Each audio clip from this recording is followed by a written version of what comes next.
Pet Life Radio. This is Pet Life Radio. Let's talk pets.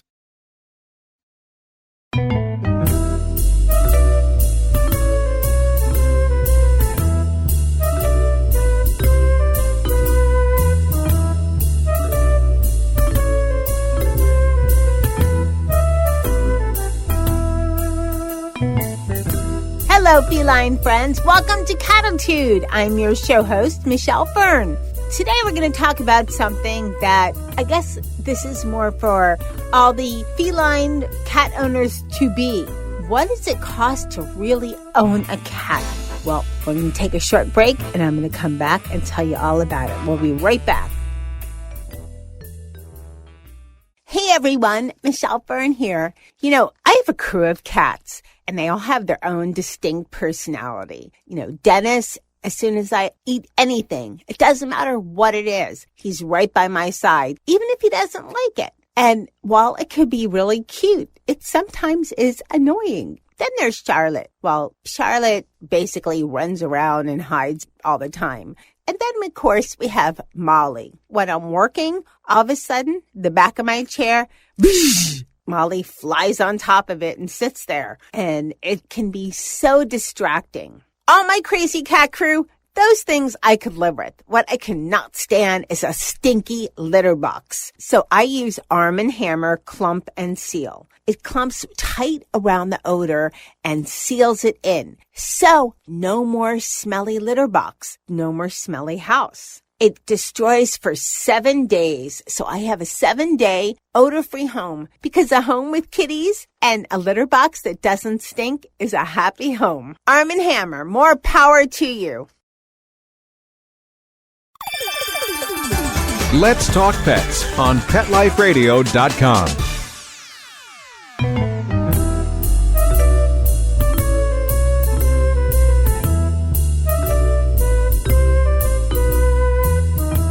Welcome back, everyone. I get this question a lot. I get a lot of emails about this. And when I do live shows here and there, I get questions about this too. What does it really cost to own a cat? And I don't know that I'm an expert, especially on this topic, but I do have 5.5. We have one that just visits every so often. And my initial experience on owning a cat taught me some lessons on what it can really cost to own a cat, because there were some surprises. So we'll get to all that, but let's talk about the basics. Okay, you decided to adopt a cat. Well, first, check out adoption places near your home. There are a lot of shelters and adoption facilities that have very low costs when it comes to cats and dogs, but you know, we're interested in cats, especially on Cattitude. You can check out your local humane society, and there are so many shelters. And cats are fairly inexpensive and generally come with their first set of shots, as well as being spayed or neutered. So that's a great bonus. And generally, like I said, the fees are minimal. Another way is, open your eyes. There's probably cats around your neighborhood. However, community cats and feral cats might not be the best choice. Unless you get them as kittens, they're not really that easy to domesticate as, to be indoor cats. So you decided to get a cat. You found the location and adoption place where you want to, select your cat. What are the basics you have to think about? Well, here's what I think the basics are. 1, you need a cat tree of some sort. Cats like to climb up. They feel secure when they sleep above ground. They like to eat above ground. They just like climbing. So, gotta get a cat tree. A brush goes without saying. Some toys, a bowl for food, a bowl for water, a scratcher. That's important because if you don't have a scratcher for your cat, then your furniture becomes a scratcher, and you really don't want that. So get a scratcher. You might need to sprinkle a little catnip on it if your cat isn't sure that he or she should use it, but get a scratcher. And then, of course, you need a carrier, because how are you going to bring your cat to the pet sitters or to the vet, right? A bed, of course. I have 2 or 3 beds for the cats, but they generally like to sleep on their cat tree. So I think a bed is maybe iffy. It's up to you. And then you have to have a litter box. And there's so many types of litter boxes. You have your basic plastic litter box. You have self-cleaning litter boxes, which I highly recommend if you have dogs in the house as well. And then you have a lot of litter boxes in between. They can range in price from maybe $25, $30 up to several hundred. It just depends how fancy you want to go. There's a lot of gorgeous furniture out there that's disguised as litter boxes too. So if you don't mind paying the price, you too can own a very fancy, gorgeous litter box that looks like, kind of like a coffee table. So keeping all of this in mind and going with the not so fancy litter box and the basics probably is going to run you around $200. Which isn't bad at all. Those are for all of the basics. You might want to up it a little bit for some of the extras. I had mentioned a bowl for water, but cats are not especially water drinkers unless they start early, but they are intrigued by moving water. It mesmerizes them. So you can get one of those little water fountains where the water kind of gurgles all day, and that will draw them to the water. Those are a great investment. They're not too expensive. I think about $50. So they're not too bad. And keep in mind that all of these costs, they're not exactly doubled when you get 2 cats. So a lot of places think 2 cats work out a lot better than 1 because then the cat's not bored and has a buddy. And there you go. And you're saving 2 cats from possibly, end of life. So isn't that a wonderful thing that you could save 2 cats instead of just 1? Okay, let's move on. Let's move on and talk about monthly basics because the other items that I was talking about were basically one-time costs. On a monthly basis, you're going to need food and treats and litter. Those are probably the 3 main things. You can choose to give your cat kibble or wet food or both. I think a lot of feline pet parents these days choose both. And it's good for cats to have wet food because it gets some, liquid into their diet if they're not used to drinking water. But then again, get them used to drinking water, whether they have the wet food or not, because it's so much more healthier for them. And then treats, as long as you don't overdo it, like my significant other, one of those boxes should last you a long time. It's not like the pooches where you give them a whole bunch. 1 or 2 of those little treats is plenty. And then litter. There's a lot of types of litter out there. I've talked about a lot of types of litter. Find one that your cat likes. Because if your cat does not like the litter, your cat's going to go outside the litter box and you're going to be a very unhappy pet parent. So find a litter your cat likes. You can try, some of the basics, unscented. There's some that are made with grain. There's some that are made with corn. There's, some don't clump and some have different scents. Some have, prove they cure all odors, and so forth. I'm lucky that my cats are not too picky with the litter box. I do have problems with one, but it's a constant thing. So I don't know. I think it's in her head and she does it to be spiteful. But for the most part, all 3 of the cats in the house aren't that particular about their litter. And I did invest in automatic litter boxes because I have 2 dogs and we're not going to go there. But if you have dogs, an automatic self-cleaning litter box is the way to go. It's much better. Less details the better, but it's much better. We're going to take a short break and I'll be right back to share with you some surprise costs that you might encounter and a little history on my surprise costs with my first cat, which was Dennis. We'll be right back. When I adopted her, she was a mess. Scabs, itching, licking, missing fur, hot spots, a thin, dull coat. So I take the dog to the vet for the standard run-of-the-mill tests and treatments. No results. I hear your advertisement on the radio. DINOVITE.com. So I get the 5-pound box of Dynovite and the Lico Chops within a 4-week total. Instead of a German Setter, I have a German Shepherd.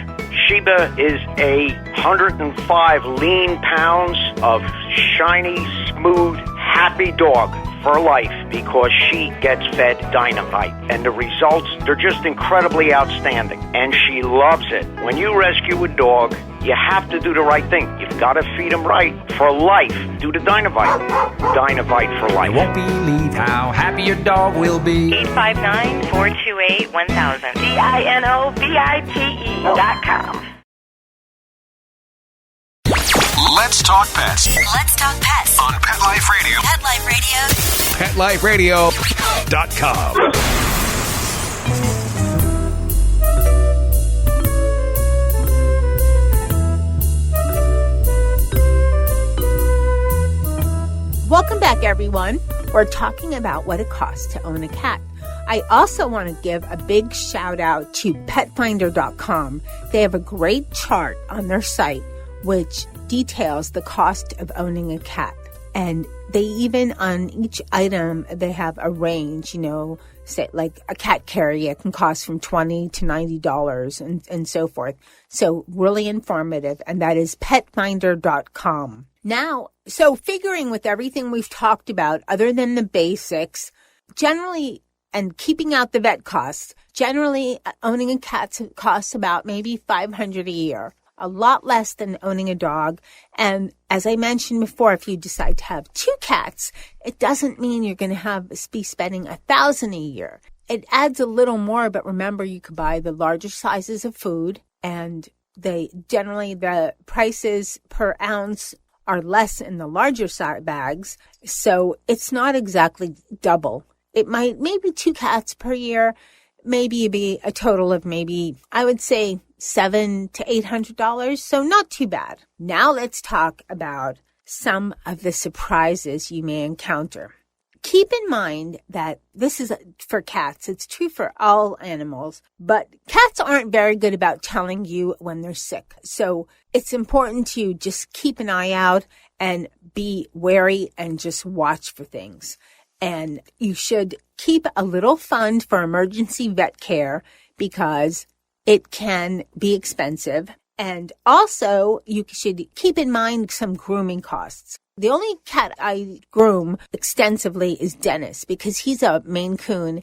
He's such a furry ball kind of cat that maybe once a year I get him shaved. Unless you are very good, I really recommend you go to a professional. Grooming a cat's pretty expensive. It's around about from $80 to $100, but you don't want to risk getting bitten or getting scratched because both can have really bad effects for us humans. Cats have they carry a lot of diseases in their mouth and on their claws. So just something like a little cat bite, and I'm not talking those playful little fake bites, but a cat puncture bite could cost you several $100s at the emergency room. So leave grooming to the professional if you're shaving your cat. Of course, brushing your cat is just fine, but grooming to the professionals. Okay, so also we talked a little about emergency vet care. I recommend keeping a little fund set aside for that. You can also consider pet insurance, or if your vet has a pet care plan where you pay them, say, X amount per month, and it covers, basic shots, blood work, some included dental, and that's a nice little perk there because you're not paying, generally on those plans, you don't pay per office visit. And although it doesn't cover the medication, which can be a little expensive, it does pay for itself and then some. So that's something to consider as well. Now, I promised I would share my experiences that were kind of unexpected with Dennis. Well, Dennis, as many of my longtime listeners know, found me. Isn't that always how it works? They find you and make your life better. So Dennis found me. He was meowing outside one cold South Florida night where it must have been 40 degrees. And I know that doesn't seem very cold to a lot of y'all, but like my southern there, to a lot of y'all. But here, that's like frigid temperatures. And this cat was meowing. Open the door, he walks in. We had him chipped, scanned. Put up flyers all over the neighborhood. nobody claimed him. So I had a cat. And he's a really cool cat. He's Maine Coon. He acts like a dog. He's just a cool cat. I've talked about him a lot. Well, here's some of the things that to him that were unexpected, out of the blue, and made me go, huh? It was definitely surprising. So I noticed that he was making these little funny sounds like a hoo, hoo, hoo, kind of meow, kind of like sounded like an owl. And it was a weekend that I happened to go away. And I thought, oh, he's probably just, something. He was my first cat. I wasn't really aware of things. I've learned a great deal since then in the last decade plus of having Dennis. And I went away for the weekend, came back, and he was still making these little sounds. So I took him to the vet, and they said, wow, he has crystals in his urine. You should just put him down. He's probably not going to make it. And my significant other, he said, no way, we're not doing that to Dennis. We're going to go to the vet first thing in the morning. Went to the vet first thing in the morning, and yep, crystals in the urine. They did the surgery, and apparently this is fairly common among male cats. Male cats have very small penises, and it's easy for them to develop crystals in their urine just from water, from food, it's just a very common thing. Very, very common. And then because they have these crystals and they have such a tiny penis, the crystals cannot pass. So they had to do surgery. And it was do the surgery or let Dennis die, because because he couldn't urinate, his potassium levels were rising. So his body was becoming toxic to him. So $3,000. Well, okay, I need Dennis more than $3,000. So paid for the surgery, and he was doing pretty good. And so no other major incidences. He healed fine. The vet loved him. They even kept him for an extra day at no charge, because they just wanted to be sure he was okay and wanted to have him around, because he was like the office favorite. So that was a surprise. So that's why I say have an emergency vet fund, because you never know. He also has had this happen twice. Bloody nose. And, cats don't, they can't wipe their nose, right? They shake their head. So you have spots all over the place, and it's bizarre. I don't know how I don't know how it happened. We took him to the vet. They did a bunch of tests. It was, again, costly. It was about $400. And they said, oh, he just has a bloody nose. So the next time that happened, I just thought maybe his claw got a little too close to his nose.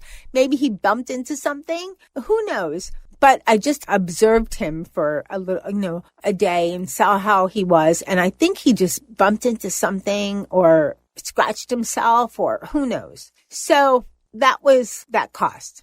And then if anybody has seen pictures of Dennis recently compared to pictures of Dennis when he was a little younger, Dennis has one other thing that I kind of call it his crunchy ear, but it's called an ear hematoma. This is more common in dogs than in cats. What happens is when they shake their heads, very frantically, the vein that draws blood to the ear draws too much blood, and the ear puffs out. So I saw his ear, and it was just like a pillow, like an ear pillow. So I took him to the vet, and they said he has an ear hematoma. There is not much we can do. Since then, I found out I could have had surgery so his ear looked better. But at that time, they didn't recommend anything like that. So the ear, eventually the swelling went down. The ear looks like a little crunched up little ear. And the only challenge there is that makes it a little harder to clean his ears than if he had a normal ear. So he has one regular ear and one crunchy ear. And that was just maybe a vet visit. Maybe it was $200. It wasn't that costly.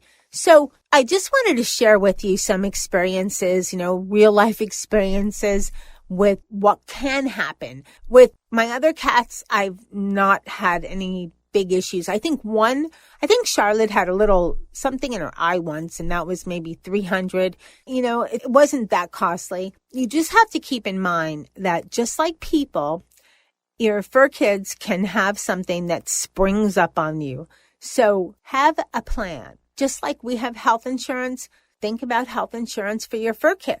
Or if you don't want to go that route, check your vet and see if your vet has any kind of a care plan where you can pay a fee monthly and it covers, several basics, because those are generally, they give you a little more bang for your buck than just paying right out of pocket every time you go. And then lastly, I would say keep a little fund set aside for emergencies, for just in case something like this happens, and be aware that just like people, things can happen. Less likely in your animals. They don't interact in the real world as much and so forth. They're not, and especially if they're indoors, they're less likely to pick up on things.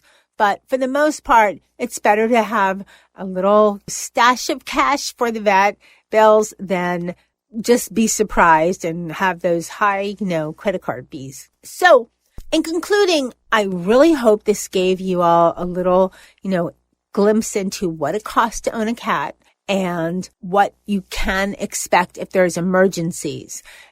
Given everything that and Dennis has cost me the most, the other 4 did not cost too much at all. They're just basic needs. But I would do it again in a heartbeat. Dennis is so worth it. He's just the most loving cat. So I recommend go for it. And you can afford it. Keep in mind, it's about $500 a year, maybe $300 for startup, all your basic needs. Definitely worth it. And again, please check out petfinder.com. They have a great chart on what it costs to own a cat. So for everybody out there that's thinking about it, I really hope you go ahead and go to your nearest shelter and adopt a cat that is looking for its forever home, sometime soon. Well, this has been a great show. It's been great talking to everyone about, what it costs to own a cat and realizing that it's not that expensive for what you get back. You get back all that unconditional love just for shelling out a little bit of money on their basics and having a little bit set aside for, those scary things that may come up. It's not guaranteed, just may come up. And I encourage you to look on past shows of Cattitude, because we've done different talks with different vets on what you can do to make it easier for your cat, to keep away from harmful things and so forth. And there are other shows. There's a wealth of information on PetLifeRadio.com for, how you can save money with your cat and how you can avoid some of the expenses and surgeries that come from just having basic household things around that you didn't know about. So I'd like to thank my cat crew, Molly and Charlotte and Dennis and Sammy and Jethro and Jazz, for letting me spend my money on you. It's been a pleasure, and I look forward to spending more. And thanks to everyone listening to Cattitude, making Cattitude super popular. And thanks, of course, to Mark Winter, my producer, that makes me sound so much better than I ordinarily would. Keep listening. We have some great shows coming up on Cattitude. Let's Talk Pets, every week on demand, only on PetLifeRadio.com.